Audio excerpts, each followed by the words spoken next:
Good.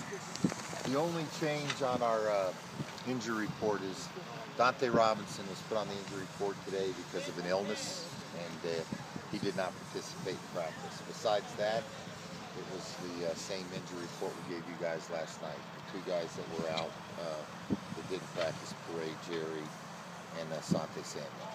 If that'll open up for questions, John. Yeah, Coach, just talking to some of the guys in there, it sounded like in defending the run, they thought maybe they were a little bit more physical, and that's maybe why you were more effective last week. Do you think you were as physical as you needed to be last time against the Lions? Well, we didn't play the run very well.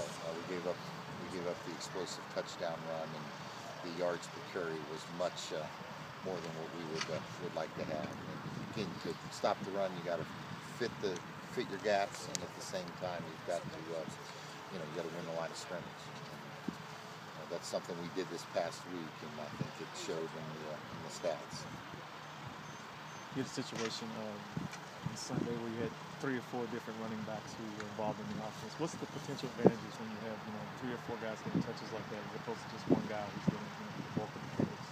Well, I think we've got a lot of guys that we feel can touch the football on the offensive side, not just in the running back position, but at the wide receivers as well.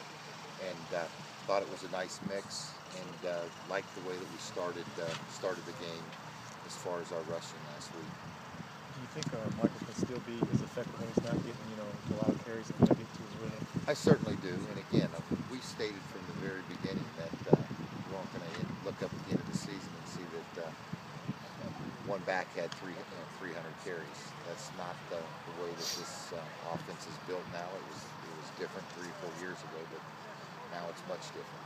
How do you think that transition has been to this new style? I think it's been very good. I think we've been very productive.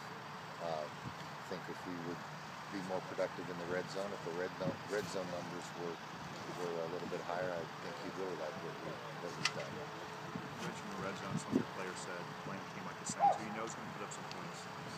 It's even more important being successful in the red zone. How do you make that a point of emphasis out here? Well, it's a point of emphasis that every week, but it is crucial that we score touchdowns. We've got to finish our drives with extra points, not field goals. They're one of the best in the league in terms of red zone points. So when you're down there, you've got to make sure that you put it in. Dante had that tackle on Martin, I guess, in the Tampa Bay game where it seemed like he hurt himself a little bit, and has a knee for a while. I know in those 2 years ago he had a concussion. Do you try to get him to tackle differently? No, John. We're always preaching to our guys the proper tackling techniques. And Dante's a very physical player, and we do stress that we want to make sure that the target is lowered. We're trying to always be somewhere in what we call the strike zone that we talk about in baseball, basically from the shoulders down to the knees.